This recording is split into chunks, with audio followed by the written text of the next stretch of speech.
আমি আজি বিজনী মহকুমা প্ৰাথমিক শিক্ষক সন্মিলনীৰ এই দ্বিবাৰ্ষিক অধিৱেশনত অংশ লৈছোঁ আৰু এই অংশ লোৱাৰ জৰিয়তে মুকলি সভাৰ জৰিয়তে ৰাজ্য চৰকাৰলৈকে আমি কেইটামান আহ্বান জনাব বিচাৰিছোঁ।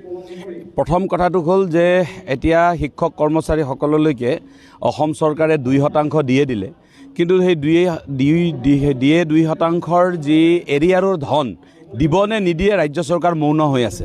আমি আজিৰ এই সভাৰ জৰিয়তে এই মৌনতা ভংগ কৰাৰ কাৰণে আমি আহ্বান জনাইছোঁ।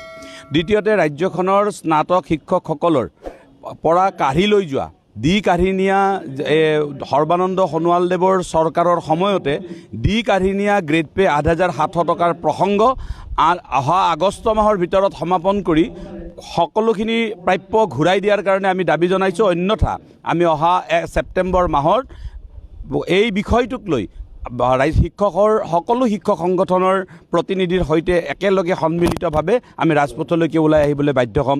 তৃতীয়তে কথাটো হ'ল যে ৰাজ্যখনৰ যি ৰাজহুৱা শিক্ষা ব্যৱস্থা, এই ৰাজহুৱা শিক্ষা ব্যৱস্থাৰ যিটো সংকট বৰ্তমান সৃষ্টি কৰা হৈছে, এই সংকট ৰোধ কৰাৰ কাৰণে শিক্ষকসকল যাতে বেছিভাগ সময় শ্ৰেণীকোঠাত থাকিব পাৰে, তাৰ কাৰণে শ্ৰেণীকোঠাৰ পৰা বাহিৰত থাকিব লগা যিবোৰ পাঠ্যক্ৰম বহিৰ্ভূত কাম দিয়া হৈছে, এইবোৰৰ পৰা শিক্ষকসকলক ৰেহাই দিয়াৰ আমি দাবী জনাইছোঁ।